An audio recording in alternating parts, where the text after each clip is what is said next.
Hi guys! Magandang gabi! Welcome back po dito sa Gandara SRU channel for Showbiz Update. Andito na naman nga po akong muli nagbabalik. Wala pong iba ang nagmamaganda ninyong kachismosang Kimpaw, si Gandara. Upang magatid sa inyo ng latest update and fresh happenings patungkol kina Kim Chiu and Papi Paulo Avellino. And para nga po sa gabing ito, ayan, ang tatalakayin nga natin pag-uusapan tungkol sa rehearsal ni Kimi, sa picture ni Kim Chu na meron tayong poging aninong nakikita sa likuran. Hoy, grabehan nga yun. Ilang mga chikas patungkol kay Kim, sa kay na Paulo, of course pagbawi ni Paulo dahil di ba ang dami naghahanap sa kanya, etc. Lalo na nitong Sunday, hindi wala, tahimik na nga, wala pang jogging, wala pang, hindi sila magkasama, pero ano naman siya, kumbaga understandable kasi si Kimi nga live sa ASAP, etc. Pero yun, medyo nakakalungkot pa din, hindi kasi tayo, kumbaga ano happy feel natin pag nakikita natin silang magkasama. Buo talaga yung araw natin pag nakikita silang magkasama. Pero may pagbawi naman po si Paolo Avellino. So, yan ang ating alamin at pag-usapan. Pero wag kayong masyadong excited ha. Kasi bago po tayo magpatuloy, sa mga hindi pa po nakaka-subscribe dito sa ating channel, putulin ko po muna yung excitement nyo. Sa mga di pa nakaka-subscribe, pakiclick lang po ng subscribe button natin at notification bell na nandyan sa baba para mag-updated po kayo at ma-notify tuwing may bago po tayong chika at balita hinggil sa Kimpaw. Basta po mga balita na may kinalaman kina Kim Chiu and Paolo Avellino, sagot na natin yan. And unahin natin itong komento ni Madam Lorna Lee about nga sa paghahanap kay Paulo ng ayuda. Ah, walang tahimik kasi tapos wala pa daw pagbati. So eto nga, sabi ni Madam Lorna Lee, let them be. Hindi kailangan malaman or i-post sa lahat ang galawan nila. If sa atin gawin yan na may palaging nakikialam sa buhay natin, hindi ba't maiirita din tayo at sabihin kaagad na ang daming marites? Nako, ay true to life, masyado naman kayong true to life, madam. Real talk to its finest naman ang peg ni Madam Lorna Lee. Pero totoo, di ba? Real talk nga eh. Kung sa atin yan gawin, yung palagi na lang may nakikialam, lagi na lang may nakasilip, lagi kang hinahanapan, na abay, maaaburido naman talaga tayo, maiirita. At sasabihin kaagad na ang daming marites. Baka nga may pag-post pa sa social media, di ba? Masyado kayong marites, lahat na lang ng galaw ko. Gusto mong makichismis, 'di ba? Ang dami mong alam. Lagi kayong stalker ang peg. Dami. Mga ganyan agad, post agad sa social media. May point si Madam Lorna Lee ha, in fairness. Kung tayo talaga may irita. Pero iba kasi si Kim and Paolo, iba rin tayo. Sila kasi artista. Kumbaga parang given na sa kanila yon. Parang, I mean, parang natural lang na marami talaga nakikiisyoso sa kanila. Unlike sa atin, na hindi naman showbiz, hindi naman influencer, etc. So, masyadong personal pag tayo. And hanga ako na ganun pa man, napaka-professional nila Kim and Paula Avellino.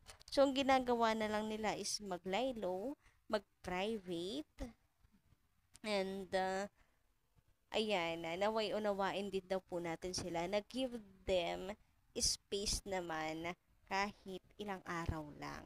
Para makapag-unwind naman, 'di ba? Sarili naman nila ang isipin nila. Kasi kapag masyado tayo nang hihimasok, kahit fans tayo, ano yung nagiging unhealthy na yung relationship between the fans, of course, and the mains. Nagets nyo ba? So, sa mga susunod naman babawi yan for sure.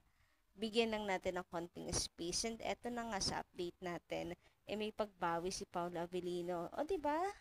Tamang antay lang talaga eh. antay lang. Mayroon at merong paayuda mga hindi makakatiis din sila. Patitiis ba naman nila ang mga Kimpaw fans? Eh, mahal nila tayo. 'Di ba? Gusto lang sigurong makahinga ng maluwag. Hoy. Anyway, sabi naman po dito ni Madam Natividad Gestiada. Maganda ng gabi, Madam Natividad. Yan. O ano, medyo nabubulol ako magsalita. Excited kasi ako guys magsalita. Alam mo yon na kapag meron akong gustong i-share talaga sa inyo, gigil na gigil akong i-share.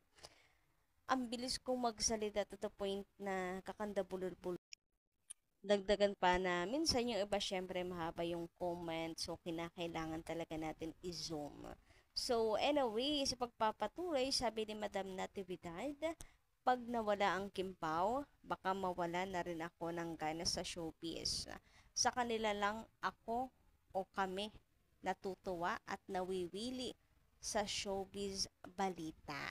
So in short, Kimpaw lang talaga inaabangan. Kaya kapag walang Kimpaw, tatapusin, malaking kawalan talaga. Kasi mawawala na rin po ng gana sa showbiz. Hindi naman po lilipat eh.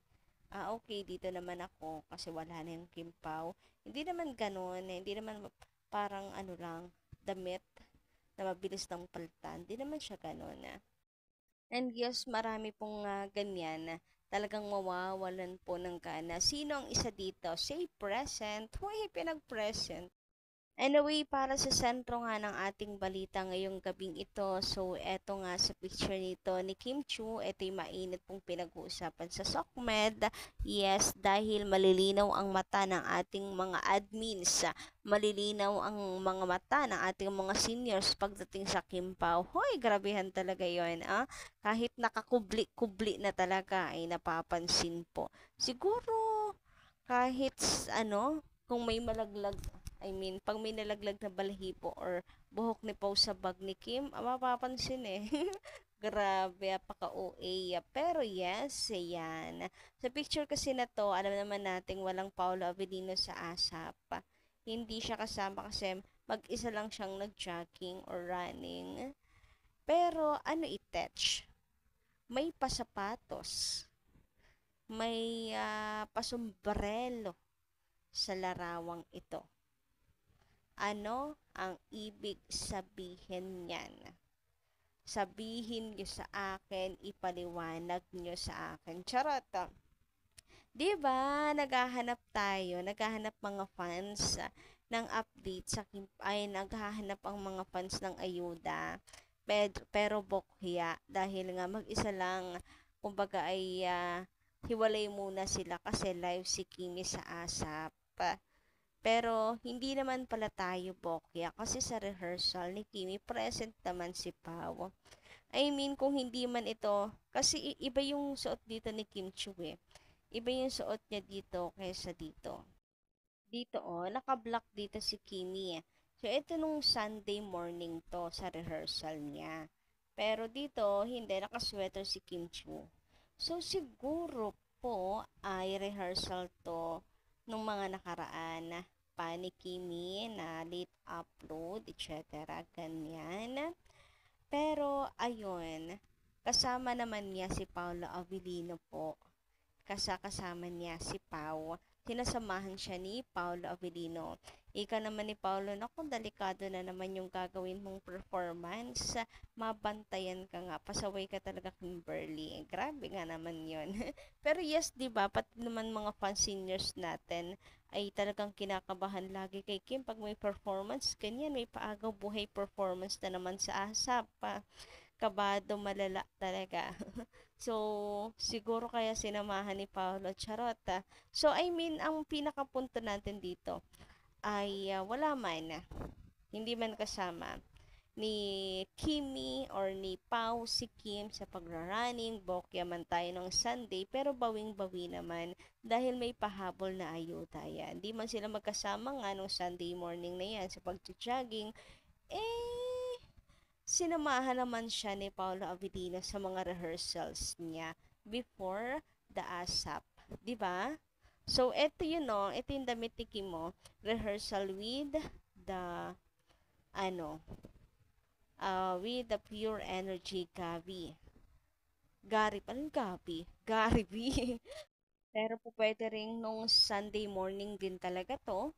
Ayan, after lang mag-running ni Kia Paulo, dumiretso siya doon sa ASAP, sumilip at dumaan kay Kimberly sa kanyang rehearsal. Pwede rin naman po iyon. Basta ang importante, merong ayuda.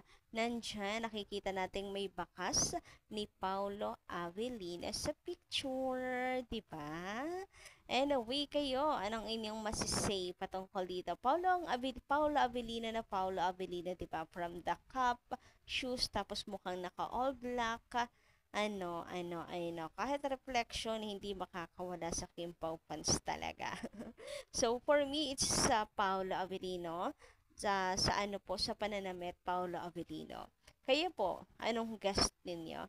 Anyway, hanggang dito lang muna aking update. Thank you so much guys sa inyong pakikinig and kita-kits tayo sa susunod kong balita. Maraming salamat.